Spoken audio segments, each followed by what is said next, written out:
What you call that noise? The XTC Podcast. XTClimelight.com. What do you call that noise? What do you call that noise? Terry, Chambers and EXTC are back on the road and they are sounding fantastic. In this episode of What Do You Call That Noise, the XTC podcast, we catch up with the band at the start of a tour that will take in more than 20 dates in the USA, from Philadelphia to Virginia, and further gigs and festivals in the UK throughout the summer. Hello again. I'm Mark Fisher, and I'm very pleased to tell you the latest incarnation of EXTC were on top form at the Voodoo Rooms here in Edinburgh at the end of March 2024. And if you don't believe me, you just need to ask David and Paul and Murray and Ivan and Kenny and Callum and everyone else who was there that I met and said hello to. It was a fantastic night. Since Steve Tilling left EXTC citing ill health in October 2022, the band has carried on as a three-piece and now has a new bass player to replace Matt Hughes. Joining drummer Terry Chambers and guitarist Steve Hampton is Terry Lines, who has spent the last 2 or 3 decades travelling the world as Paul McCartney in a series of Beatles cover bands. He first played with Steve Hampton in the late 1970s in a band called the Rams, so they go way back, and as we shall hear, it was Terry who turned Steve onto XTC in the first place. They're playing a really interesting set that leans heavily on the direct attack of Black Sea, as well as including such unexpected delights as Reel by Reel from Drums and Wires and Jason and the Argonauts from English Settlement. They are bold and forthright and somehow make you forget there are only 3 of them. They were also great company, crammed into a tiny dressing room to record this podcast, with Terry Chambers having his dinner delivered and Steve and Terry Line having to shuffle off early to get their pre-gig meals, but it all worked out in the end. We'll come to that in just a minute, but first, it wouldn't be an XTC podcast if we didn't hear what sounds you, the listeners, have been coming up with. Every episode, we invite you to share a song that you have written that has been inspired in some way by XTC. This time, it's the turn of Felix von Boxberg, who is here to introduce If You Think I Go Right. What do you call that noise? Hi, I'm Felix from Germany. I've been a fan of XTC ever since hearing the album Mama when my dad left it in my CD player. He then played me Prince of Orange, and to this day I'm convinced that it's one of the greatest songs of all time. So when Mark announced the songwriting challenge, I immediately tried to come up with something that related to the podcast, as were the terms of the challenge at that time. What had stuck around in my head was the phrase, "If you think he goes right, he goes left." So I tried writing something related to that. I came up with this bizarre bass line and later moved it back 1 bar when I played the chords. The rest of it is fairly linear, adding new ideas along its main structure. I then held off on finishing it for many months until finally getting it to a state where I felt I could ship it off. It's not about anything in particular, aside from the attraction to the unusual, where I sympathize very much with XTC. And with that, thank you for having me and enjoy.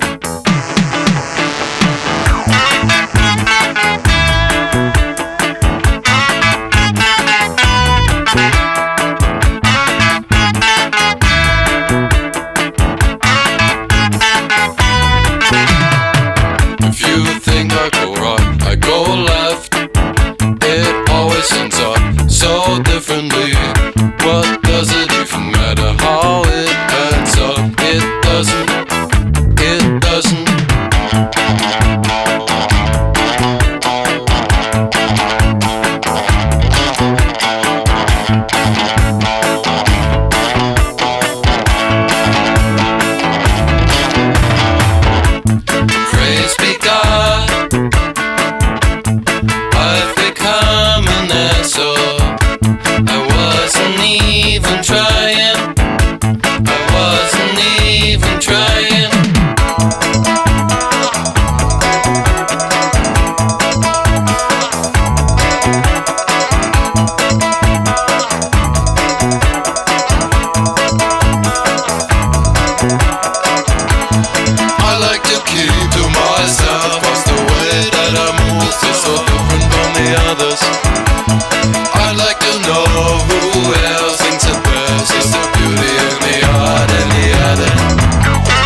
it doesn't. What do you call that noise? Tremendous. Thanks very much, Felix. You can find more of Felix's songs on Bandcamp under Felix Box. I'll leave a link in the podcast details later on. If you have an XTC-inspired song, feel free to let me know at mark@xtclimelight.com. Although I have to say there is a long waiting list ahead of you, I'm afraid. 3 cheers for the brilliant supporters on Patreon who make this podcast happen. They're all very, very wonderful people. And if you like what you hear and you'd like to join them, it's very, very straightforward. You just pop over to patreon.com/Mark Fisher and decide on your level of support. There are 3 levels. And if you opt to be a knight in shining armor, I'll read out your name at the end of each episode. And the monthly reminder, you can buy your copy of What Do You Call That Noise, an XTC Discovery book at xtclimelight.com, where you'll also find details of all the podcasts, 51 of them, I think, if I'm counting correctly. So now it's time to visit the Voodoo Rooms in Edinburgh, where I joined XTC's original drummer, Terry Chambers, guitarist Steve Hampton, and bass player Terry Lines for a chat before the gig. Now, this gets complicated. Not only are there 2 Terrys in the band, but Terry Lines' wife is also called Terry, and she, along with Steve's partner Jax and Terry Chambers' partner Lynn, is out on tour with them. So we started off talking about the confusion of names. Here to kick off the interview is Terry Lines. What do you call that noise? We did a gig with Hugh Cornwell, and they asked me to get the hotel ready. So I got a Premiere app. So there I was, tapping away. I've got it. Right, Mr. Chambers in room 1, Mr. Hampton in room 2, Mr. Lines in room 3. Get to the hotel. These 2 get their keys, and I go to the desk and go, I've got a room, Mr. Lines. No, there is no room for Mr. Lines. I thought, oh, you've got to be joking. I'm the one that paid for it. And then they come up, we've got a room here for Mr. Temporary. And he went, and he said, exactly. and it wasn't a setup or anything. This was actually real. And he had been telling me for weeks beforehand, you're not going to be in here long. Nobody stays here very long. I was honest with him from the start. I said, nobody stays. I said, this is the we should change the thing to the revolving door. Not velvet revolver. That's already been done. Revolving door. I said, Hampton's only been there because he's been given the Rohypnol. And it'd have the advantage as well, if you just called him Mr. Temporary, you wouldn't have to learn the new name all the time. It'd just be the new guy in there. I don't call him Mr. It just gives him illusion. Just temporary, please. Actually, before I forget, there's a very keen supporter of the podcast called Marek Kraus, who is his 60th birthday today, and I sort of texted him this morning and said, I'm interviewing at the XTC this afternoon. And he said, tell Terry Chambers that his influence goes all the way across Europe. I thought you were going to say, tell Terry Chambers like... yeah, well, that wouldn't have come as a surprise at all. Happy birthday to you, man. Happy birthday. Marek? Marek. Happy birthday, Marek. Happy birthday, Marek. He'll be delighted about that. No problem. I'm only temporary. One of the questions everybody asks me, I've already had a little insight by watching your sound check, but and you're still here? And I'm still here. Remarkable. You've only got 2 points left. Once Steve left, the other Steve left, you decided to be continuous as a 3-piece. We didn't have a chance. We didn't have a choice. At that point, yeah. We are thinking of having him back just to even the 2 Terry to the 2 Steves. Because that's going to be so confusing, isn't it? And then there must be, what could you become, like ABBA, ABBA? Oh, yeah. Well, we should go back to the original band name. It was 3 letters in the alphabet. But we're not allowed to do that because of, obviously, it's misleading. Mm-hmm. Yeah. But the classic bands, I was just thinking about them, the Jam, the Who, whatever, with 3 musicians, you can get away with it, and it's surprising what you can do, but a bit daunting, I would have thought. Well, I mean, the Police. The Police, yeah. Excellent. Jimi Hendrix. It's quite, Robin Trower. There's lots of outfits that have been Budgie. A three-piece thing. They're sort of power trios, aren't they? Yeah. And I've always wanted to play in a rock band anyway, so by the other guy leaving, it's enabled us to do that. It has, yeah. So, Yeah, it was a bit scary at first. I have to say it was daunting. We were sort of left in it. We had a sell-out show in Evanston, near Chicago, the next morning. Really? Yeah. So it was like, how are we going to do this? So I sat in the back of the van and it was like, see if I can work this out. And yeah, it was very daunting, but it went really well, and we've stayed like it. And we've had our things, haven't we, where we said, should we it'd be great to get another member. This is for me, me personally. But I'm at a point now where I'm fine with it now. Yeah, I mean, Absolutely. another person, we get on, well, I'd say extremely well. I mean, they'd probably differ that, but, and getting somebody else, another person in the band, you've got to get somebody as crazy as these people in order to, and it's taken me 40 years to find these two. So, picking somebody else up before my career is completely ruined is probably highly unlikely. So, I think I'm trying to convince these pair that let's just sort of leave it with 3 snouts in the trough for the time being. I mean, nobody's ever said anything, there's no keyboards in this, because what we do with these songs is our interpretation of these songs. We try and keep as close to these things as we can, and obviously with the later XTC stuff, they were heavily,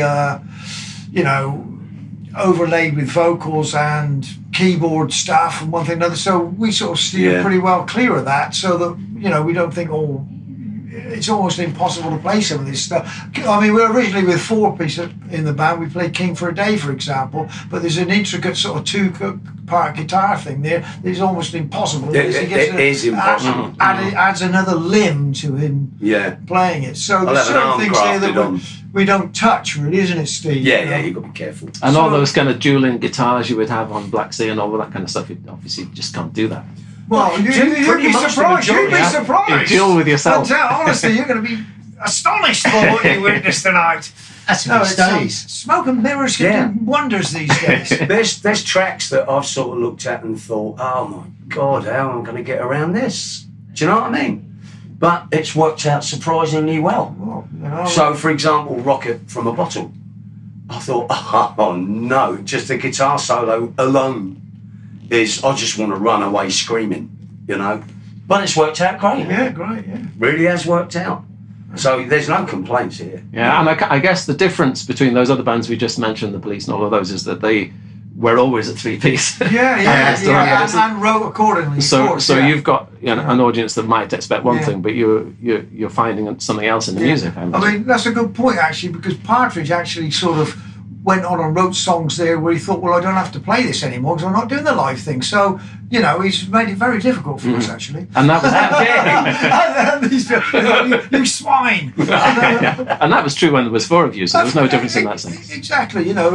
Partridge sort of like, he felt restricted in a sense. I think I remember him saying that himself, restricted by the fact that I can write these songs, so we have to sort of do them justice in a live environment. Well, as soon as when he packed up, clearly he didn't have to do that, so he just sort of threw the kitchen sink at some of this stuff, and we do sort of a bare bones interpretation of it in a 3-piece scale. I mean, I likened it, I've said it before, but if you've got an apple pie, and then you put custard on it, you put ice cream on it, and you put maple syrup on it, at the end of the day you can't taste the apple.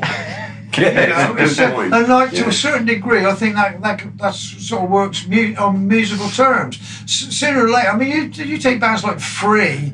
We were monkeying around with some of their stuff or some other stuff in the sound check just to relieve the boredom, just having a bit more of than fun. anything else. But the sound of Free, for example, it's a 3-piece band, and there's plenty of space, and you didn't get sort of a wash with bloody keyboards and violins and all the rest, strings and all the rest of the stuff, which, I can understand that, but obviously as a 3-piece band,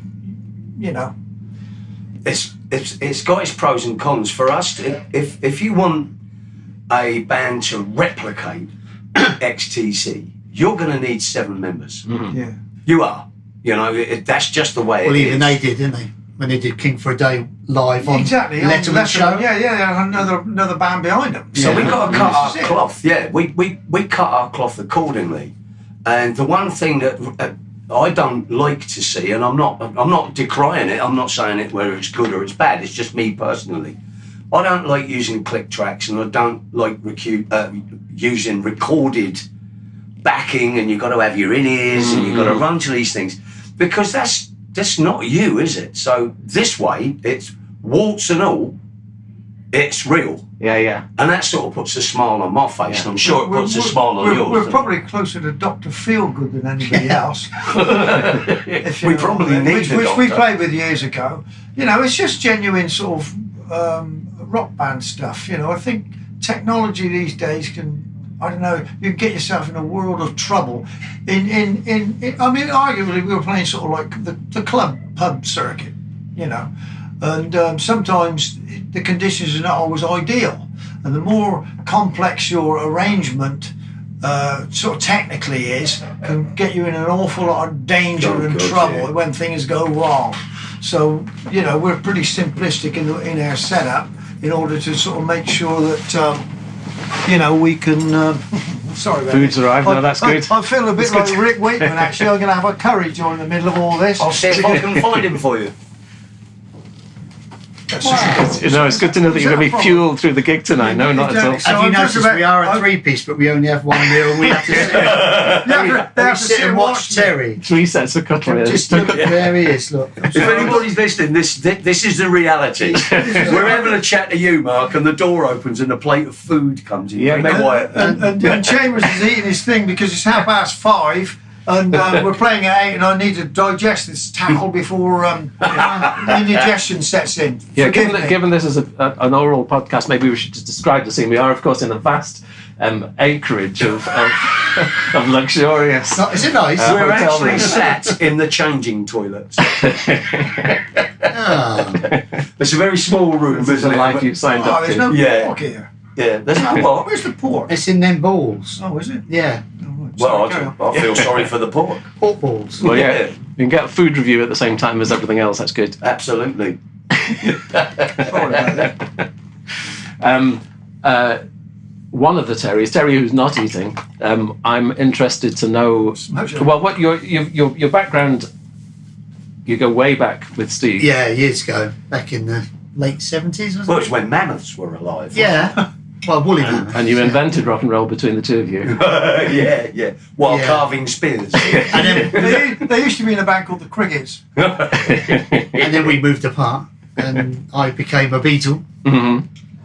Basically, because I'm left-handed, and they said, "Do you want to do this job? There's lots of money." Yes, please. And then, We like. So I met Steve in a pub. You were Paul McCartney, and which of the variants of Beatle cover bands were you in? Many. Bad Beatles, the Beatles Celebration, With the Beatles, Beatles for Sale.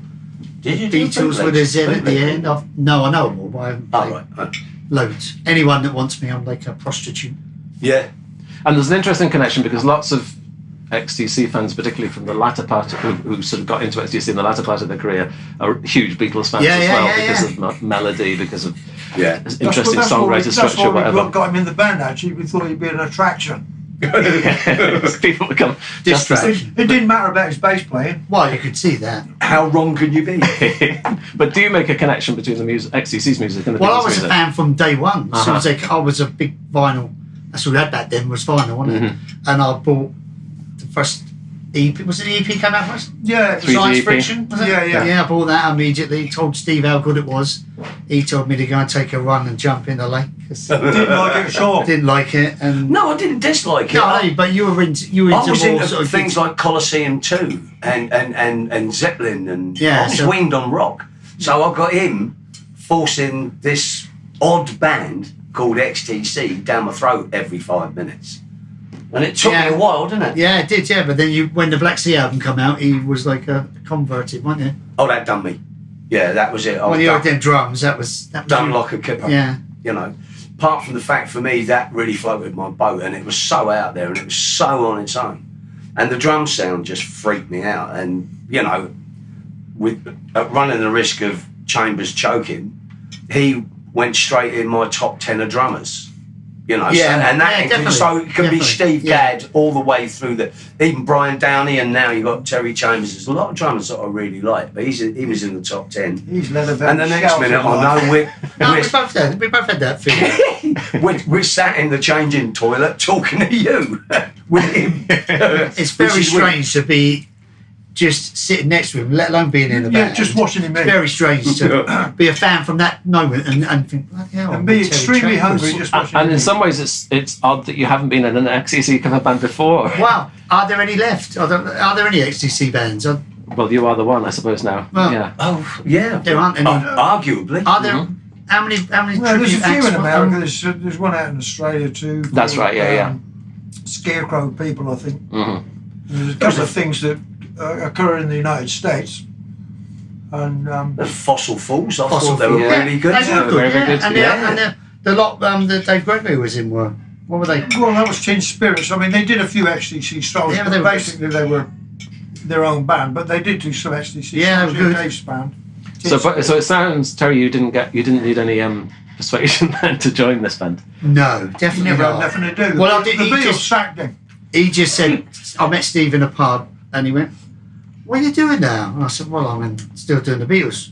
Oh, he said, I might have had some job for you. I went, oh, well, I'm still up for it. I'm quite happy to leave the Beatles. And then it happened. And it's been brilliant ever since. I'm now the driver. And do you make a connection between, it's just, in your head, is there a connection between the Beatles and the music you're playing tonight? It's fantastic songs, catchy songs, brilliant harmonies. Harmonies are awesome, which is really hard because there's only two of us, isn't it? But Yeah, but Get we're round so it. used to each other. yeah, because we've been singing together. Forever, yeah. Yeah. People do say we sing well, but it's not for me to say. Yeah, but that, is if it? they're deaf. but you know what I mean. They say it, but you just go, "Oh yeah, thanks." Did you hear? No, it was a strange thing. You know, I'm very comfortable in this now because we sort of know how each other work. So it's like an unspoken thing. If he starts singing, I know where he's going to go, and I don't know how that happens. Yeah, And so I mean- I'll ping up there. But if I move, he'll move as well. But we don't look at each other. It just happens. And it sort of works well, doesn't it? Yeah, one minute he's singing the high harmony, and I think, oh, I've got to go and do the low one here, which is like the Lennon one of the two. And then it dropped to the Lennon. I think, oh, I've got to go up to the Mac a bit and do the high bit, the Colin Moulding bit. And So- are you talking that'll change by the night, will it then? It changes, it morphs constantly, yeah. All of a sudden we'll be doing something and he'll come up with something else that because the strange thing about XTC music, okay, is the more you listen to it and you start to study it, you start to realise how much you haven't actually heard it properly. You've heard it, but you haven't listened, is a good way of putting it. So I'm forever putting the tracks that we play now. I listen to them and think, I didn't hear that bit in there before. Oh no! And then that's not going to do. And then you could play it for 2 or 3 years, I should imagine, and then think, bloody, I'm playing, and still I'm find playing all songs. this. This is totally wrong. Yeah. Where did I get this from? Yeah, it's very bizarre. strange. It is bizarre. Because I suppose the music doesn't follow the conventional C, G, D. The furthest thing chord from it. pattern, yeah. Furthest thing from it. I mean, I don't know, but from what I can glean, Andy would try and find chords. So you've got obviously the bass, you've got the root of a chord somewhere, but Andy would try and find something around it that was completely different. So sometimes trying to find that, it can be a bit of a nightmare. I was just watching in the sound check doing This Is Pop and remembering those weird chords, but they're so distinctive that They are, you know. And a lot of people, you don't bother going on the internet because there's so many different versions and they're all supposed to be right. And I can tell you now, like 99% of them are wrong. You know what I mean? And I'm sure some of the stuff I do, which I feel is right, and it sounds like it's right, if Andy was here now, he'd be slapping me about saying, that's the wrong chord. You know what I mean?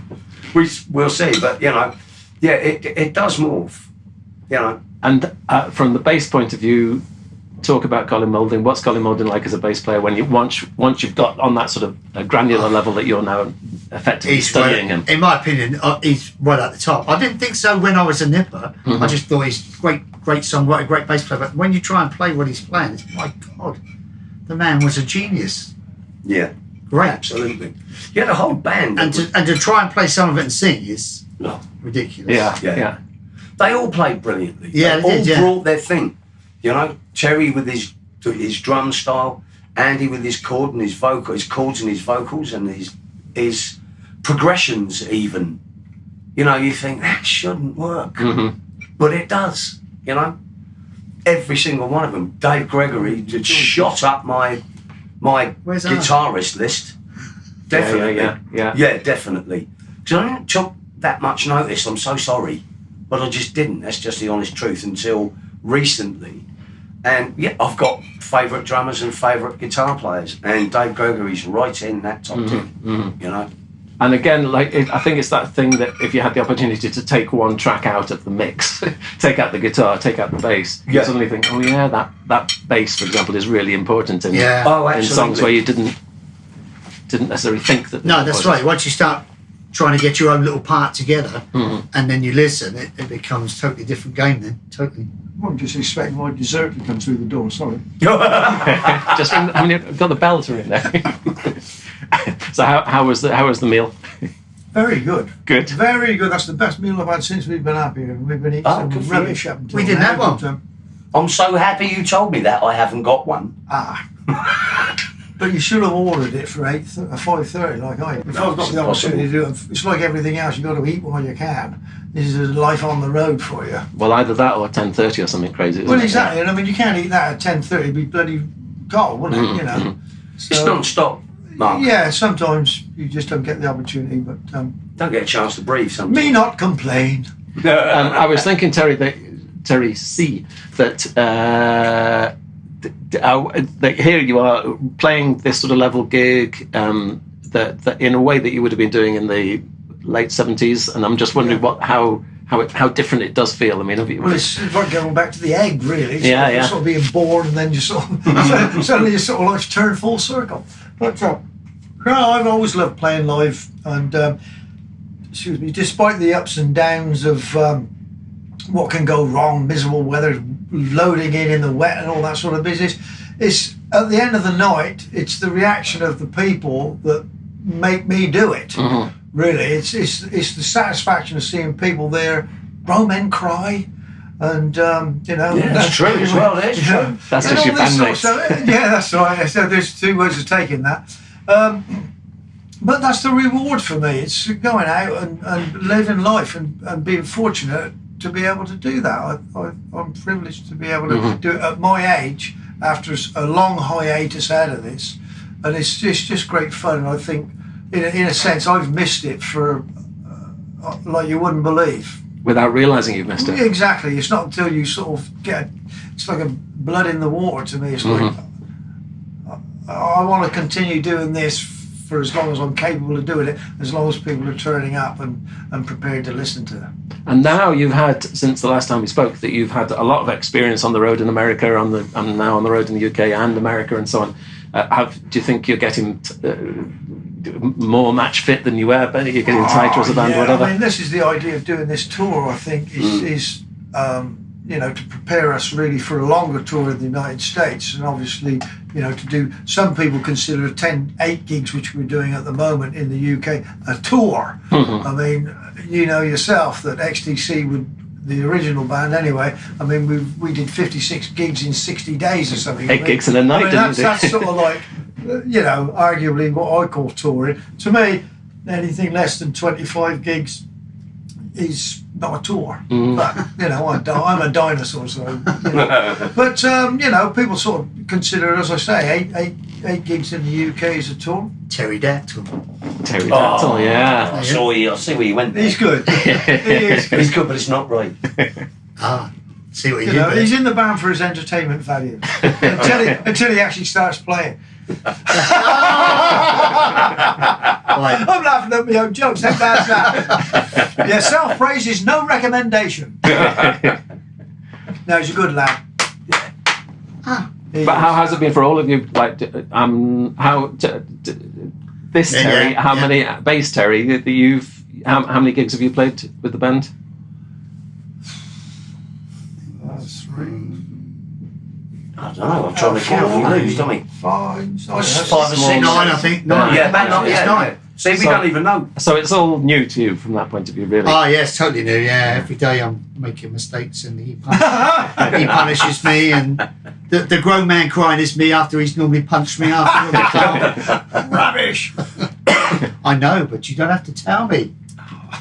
And Steve, doing those big tours of America, for a musician, it must just be a great opportunity to just hone your craft on night after night after night. Well, I think it's any musician wants to play America and they want to play Japan. Mm-hmm. You never think you're going to do it, but it's that dream, isn't it? I don't know why. Why America? Why Japan? Why not Australia? I don't know.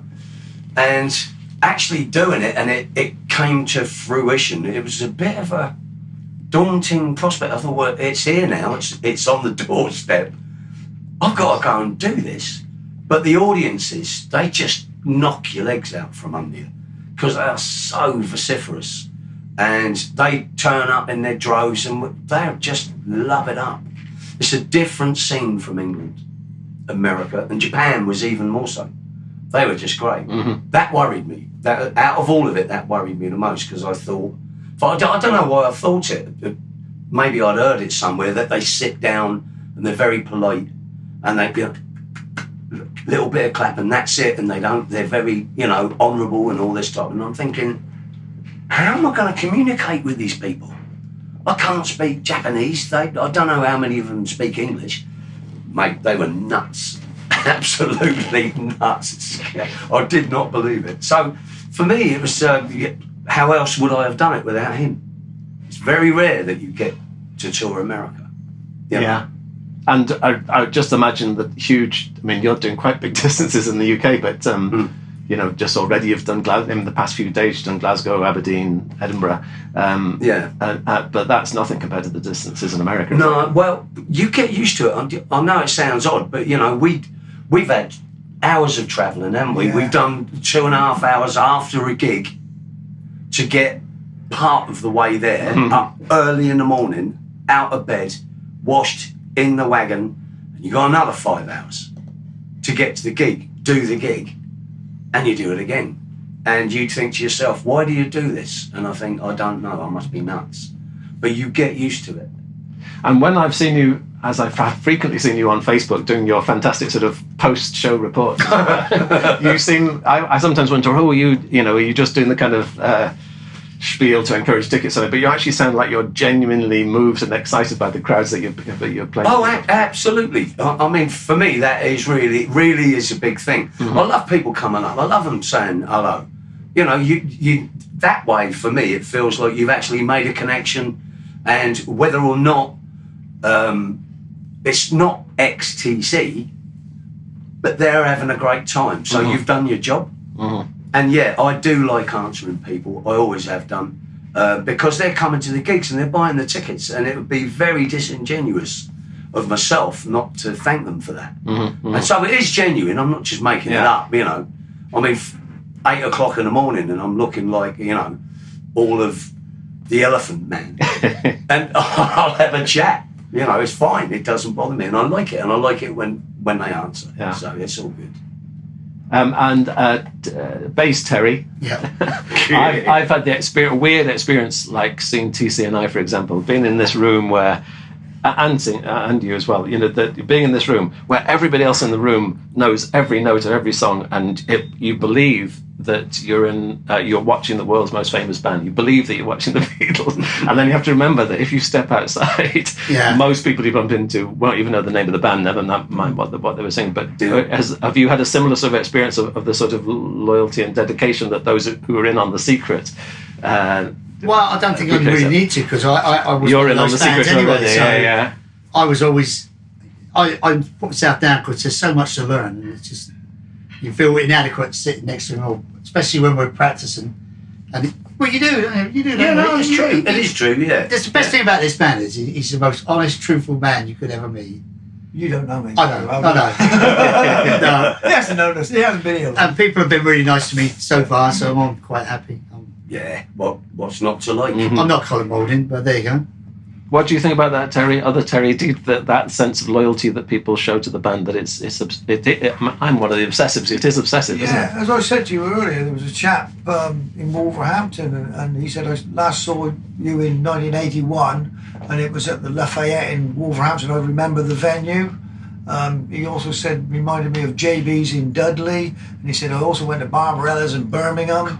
And I said, so what the hell are you doing here? Anyway, no, I didn't. I said, it's incredible to think that. And he said, I was only 21 when all this was going on. So, this guy's sort of like, this band has been part of his life for, 40 years or whatever. I mean, whoever thinks that's going to happen, because the whole punk thing, I mean, if we could sort of call it that, sort of came and went within 5 years. The majority of those bands have sort of gone and everyone's forgotten all about it. Yet this band, amongst others from that, a few others, I would argue, from that era, are still around and listened to. I suppose we thought that probably might happen, that some will survive and others will just, be one-hit wonders and disappear. But in fairness to Colin and Andy, they were good songwriters, and those songs still sound pretty good to me today. Yeah. Where some songs can start to sound a little dated. It's like sort of like you can look at a house and sort of almost tell it was built in the 60s. That's right. It's a little like that, but these songs still sound good. My theory about that is that XTC were never fashionable, so they could never go out of fashion You're or into absolutely fashion. right. This band were famous for always having a trouser problem.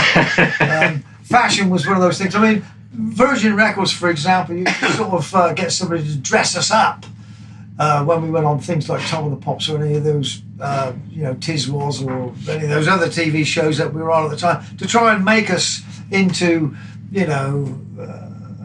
a likeable sort of band in a sense, and fashionable, and we were never trying to be Duran Duran or anything, or Spandau Ballet. We were never. It wasn't about fashion for us. It was about all about the music, really. And I think as a result of that, we never really got sort of tangled up with a specific trend. We weren't modern romantic or whatever that thing that was that came along. New romantic, yeah. There was a band called Modern Romance, wasn't there? Yeah, that type of thing. Yeah. So we weren't never fashionable. So in fact, that worked in our favour, I think, in long terms, because I'm not particularly embarrassed about the old photographs. I think, well, it's of the time, but I'm not there with a kilt on. You know what I mean? Thinking, this is the new fashion. Not that there's anything wrong with people wearing kilts, mine, but I just happened to bring that one out because we're in Scotland. But, and funnily enough, I haven't seen anybody wearing one up here either. But, we never got sort of tangled up with, certain bands having certain hairstyles without getting too specific about it. And I think it looks bloody ridiculous. It's all about image, wasn't it? Yeah. And did you not have any of that, like when you were, you saw the band. I did, but you did. I'm just imagining, like when you were before I saw you, whether you had that ambition of being a rock star who would look like Mick Jagger and would look, be the front man or whatever. Was it always about the the nearest music? we ever got to that was before. I think it was when we were in the very embryonic stages of XTC. Partridge sort of got us all to wear these boiler suits because we had such crappy clothes outside of that. And at least it was some sort of uniform that set us apart from being, just in off the street type of thing. And I think it's quite important that people on stage should look as if they deserve to be there and not part of the, the whole grungy sort of thing. I didn't think it seemed quite right somehow. But, the Beatles, for example, he'll tell you, he still wears a suit now because he feels undressed without it. Yeah. And I'm perfectly comfortable with that. It's what, and Steve likes to wear a shirt and I like to wear nothing. But they forced me to That's another story, though. they forced me to wear something because they've seen me naked and it's not a pretty sight. No, but you don't want to get tangled up with fashion too much, I don't think, because as I say, like from a building point of view, you can say, well, that was built, you can tell it's got the 60s all over it, it's all pebble dash and all this type of thing. So, and I think music to a certain extent from a fashion point of view is exactly that. Apart from David Bowie, of course. Well, yeah, because that's what I'm thinking, because so much of the rock music world is associated with the look of it as well, and that is a whole big thing. He was a trendsetter rather than a follower of fashion. Yeah. And I think that's extremely important. Yeah. But you reminded me that the podcast that comes out tomorrow actually is with Ian Doser from the Hamsters from Hell, Swindon band, and he, one of the things he said I thought was a really good insight. He said that if you come on, and this is a question for you, Steve, as the kind of front Get man, Chambers to give you that £5 that he owes me. Actually, he said that you're the one member of XTC that he's never played with in some form or other. So he's got you in his sights. There's an open invitation there if you want to be in there. You have to. I was always last on the list. So he was talking about that thing about when you come on stage, if you're looking down at your shoes, the audience will look down at their shoes. If you look out to the audience and go, wow, then the audience might do that Absolutely. as well. Absolutely. Steve will tell you that, if you're not looking as if you're enjoying things up there and things are working for you, the reaction from the audience is likewise, isn't it? If you look like miserable and wish I wasn't here, the audience can draw on that. I mean, Steve's the man with the vocal microphone. You tell him, Steve, that how it works. Well, yeah. I mean, at the end of the day, it's like anything. Terry's right. If you go out there and you just think to yourself, oh, do you know what? I can't be bothered tonight. They're going to know that, and it's not a spoken thing; it's a felt thing. When the audience, if they look at you, they know. If you're not on top form, or you just can't be bothered, or you're just going through the motions, and that's a really spooky thing. So we always try and keep on the top of our game, and I'm more than happy to go out there and do this. I mean, 1, we're playing great songs. 2, great drummer. 3, I've got me mate playing bass. And what's not to like? So I'm going to hit that stage running. I ain't going to hit that stage crawling on the belly, you know. So it is a thing. And if you're feeling shy, if you're feeling modest, just forget about it. There's always terror. Yeah. There's always terror. Especially playing XTC songs. It's terror from the moment you get on the stage. Yes, it is. Till you get off. So you do get hit by cottonmouth. I call it cottonmouth. Your mouth dries up and you think, right, here we go. Take that breath, put your big boy pants on, and get out there and do it. But the audiences, mate, they just welcome. How can you? Glasgow, Aberdeen, tonight we're in Edinburgh. Glasgow and Aberdeen were great. I mean, there's smiling faces. How can you not get off on that, you know? So you sort of reciprocate, and then it's just this ball that rolls, and it's like growing more moss and all that kind of thing, you know. And the audiences, I bounce off the audience. The more they're at it, the more they get me at it. So I've got to actually reel my neck in now and again, because I'll just have a chat with them for 3 hours. Do you know what I mean? It's good. And you must have studied like the early days of the Beatles. They all of their time in Hamburg, they learned how to be an entertaining band, definitely. Didn't they? Showmen. This is totally different though, because with the Beatles you've got real. I haven't found any XTC anorak people yet that really, because they didn't have an image, which is the thing with the Beatles. It was all image, so you could turn up to do a gig as a Paul McCartney tribute, and there would be fans out there saying he never used that guitar when he did that song with those trousers. And you just think, oh, can't we just it's music. I'm not Paul McCartney. That. And you don't get that in XTC. He had to sign autographs. So they want to sign Paul McCartney. Yes. I mean, that's really weird. So I used to sign Tall McCartney. Yeah, it's very strange. Because he's a tall lad. He's about 6'6". So you're now on that circuit there's quite a few bands out there who are on that sort of nostalgia circuit, but so you can play those big festivals. With the one in the Isle of Wight you played once, and where you've got all of those sort of 80s bands and so on, and yet you've got this really interesting mix that you're trying to do something interesting musically as well. You're not just well, apart from anything else, XTC were never that big in the first place. So it's a different sort of market, isn't it? So it's an intelligent audience that knows the stuff, but you're playing to them. And is that how do you see the band progressing over the coming tour? And are you trying to get bigger and bigger as you go along? Is there a sort of? No, I don't think so. Because of our age, I guess it's a majority of people who are between the ages of sort of 45 and 70-ish, I suppose. I don't see us sort of like working towards stadiums. I think where we are at this point is probably working towards care homes. Yeah, I don't know. I haven't really thought about beyond the end of this year, to be honest. We've got gigs. Now he tells me. I don't know. I mean, once we sort of finished doing this tour, and I suppose we'll decide what comes next. I think our intentions are to try and do some original stuff. But once again, Terry's, part of this revolving door thing. So we want to sort of. Hopefully, we're settled with the lineup we've got now, and we can work forward and work on some of our original material, I think, and just throw that out there and see what sort of, whether it gets taken on by XTC fans and Beatles fans, and whatever. And actually, that reminds me as well. I haven't asked you about the set list. You were playing reel by reel before, weren't you? Yeah, I don't think I've seen you play that before. Are the songs we're trying that to you're adding in? Up because this is about the second time we've been back to Scotland since we've been doing this, and it's important to sort of keep freshening it up, because otherwise, if people can keep coming back and say, "Oh, they played that rubbish last time," it's funny because we've got some festivals, and they're sort of like that pop 80s thing, So there's 4 of them. We did an 80s cruise. That was eye-opening. Yeah, but it was in America. So we went from LA down to Mexico.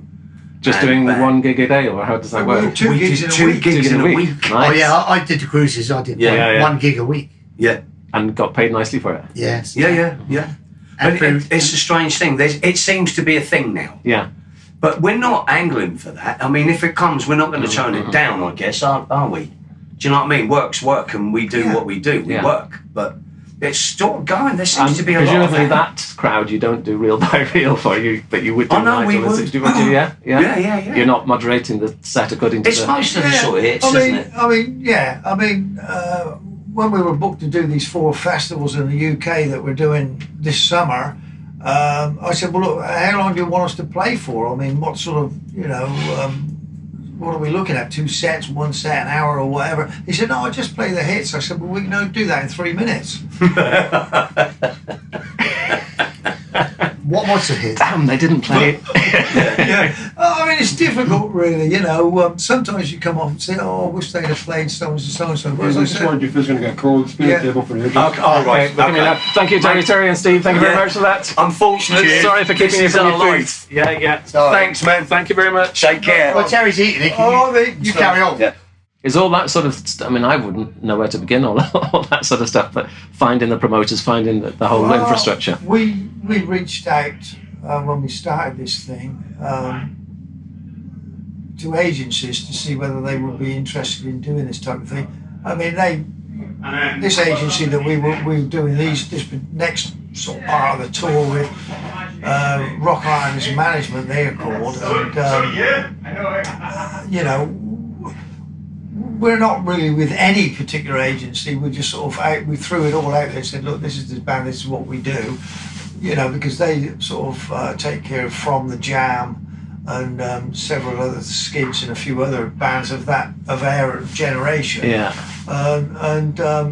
Those bands are doing similar sort of venues to this, so it was sort of just a natural sort of progression, I suppose, as regards getting these gigs.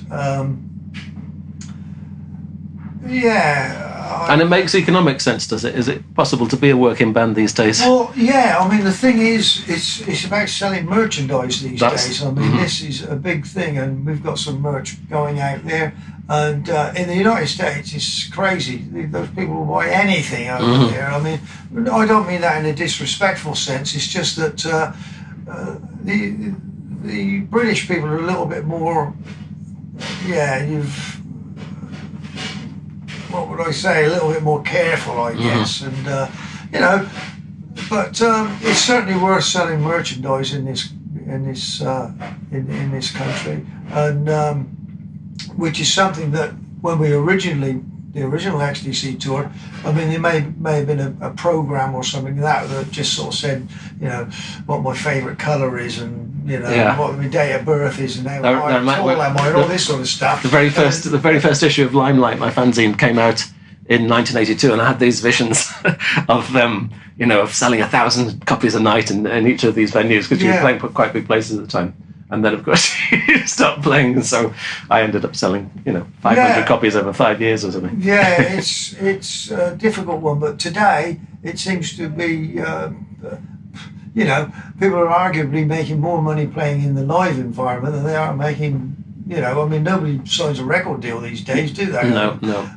It's sort of downloads in Spotify and all this sort of nonsense. And you don't get any money for that. No, pennies, not even pennies. I don't know where the airtime of music in the music business is going, to be quite honest. This is bad enough in as much that venues are closing or pubs are closing throughout the country by the week. Yeah. It's quite disturbing, really, to think that I don't know where young kids are going to get the opportunity to sort of play. I mean, I've said before, we'd be more than happy for a bunch of 17, 18-year-old kids come on and play something and actually have the opportunity to do it rather than having another bloody old fossilised support band going on. Because, and this is why we do 2 sets, there's 2 reasons for it. One is so that we don't have to move any gear around, particularly on a small stage, and everything gets all bloody buggered up. And also it gives us the opportunity to play more songs. Yeah. Whereas even in the old days, we only used to play about an hour and 5 minutes or something, because it was full on. It was thrash stuff, and we don't. We're older now, and we sort of pace the set accordingly. So we do 2 sort of sets now that are arguably, they're over 50 minutes long anyway. We could do 2 1-hour sets if need be, but I think it's necessary in order to sort of try and cover the catalogue of songs. As I say, we try and do some from nearly all the albums. The only one we don't touch is Go To, and I don't know exactly why that is, but that's just the way it sort of turned out, because there seems to be sufficient material there of good stuff, and you have to leave some stuff out. But as you said earlier, we are sort of trying to freshen the setup so that people will say, well, they played that last time, they played that, and that was exactly, people get the running order now and say, so we're trying to freshen the thing up. Especially songs that you did used to play back in the day as well, that there's loads of stuff from those first. Yeah, arguably albums. we're playing some of the songs there that even XTC didn't play, and certainly the ones that they recorded after I left the band. None of those songs really played live at all by the band, other than the fact that I did that thing with Colin, the TC and I thing that you came to every night when we did a few gigs, but once again, this really is the result of that project coming to an end. I thought I put a lot of time and effort into that, into getting back into a playing situation after a long period of time. And I thought, well, I put a lot of work into this. It seems a shame not to sort of continue on, because the reaction to that TC and I thing I thought was very favourable. And I thought, as I said to you earlier, I thought there was blood in the water and I smelled it. I thought, I'm enjoying this, and this is where we are now. Yeah. And would you say you've become a fan of the songs or the albums that you didn't play on? There's some great songs there, There's some fantastic songs. It's difficult sort of treading in the footsteps of the likes of Pete Phipps, Dave Maddox, Pat Mostoletto, and all of them that they've used. Chuck Sabo, I probably missed a few too, but they're great drummers, those guys, and I listened to that. I think, I couldn't play that, and I would have probably had to do another interpretation of it. And I think if there are any of those songs being played tonight, which they will be, I sort of do put my sort of stamp on it, I guess, because either of an inability to be able to perform correctly to the original stuff that these guys did, but as I say, it's a version that we do that I think is okay in a rock sense, and obviously it's with guitar and bass. I think that's what I was thinking the last time I saw you here in Edinburgh, was you just get a sense because it sort of creates a thing of, this is all the band's music in one helping. Yeah. And it sort of takes it out of the different eras and the different albums or whatever. It's one band playing them all. Yeah. And it sort of foregrounds the brilliance of the songwriting. It's just like this is the XTC songbook, and you're hearing really good songs. Catalog, because I think it's important to do that, because somebody will be disappointed. We have been approached by promoters to say, look, we got this idea, just go out there and do sort of like the whole white music album and that. And I think I don't really want to do that, because somebody's saying, well, they never played Making Plans for Nigel, you know. Yeah. It's insane. And I said, you know, we're not going to go out there and do The Wall, you know, as a Pink Floyd thing, you know, it's like a concept. But you also, I think you would also need the original, I mean, all of the original members, or at least three-quarters of them. You want Barry Andrews' keyboards, and you know, for doing those things. I mean, if we were going to do things like Fireball XL5, how the hell are you going to do that as a three-piece band? So sorry for these promoters, they just see it like that. They don't see it from a musical point of view, thinking, we want to play these songs and give these songs justice, and we don't want people going away thinking, well, that was a pretty ordinary version of that.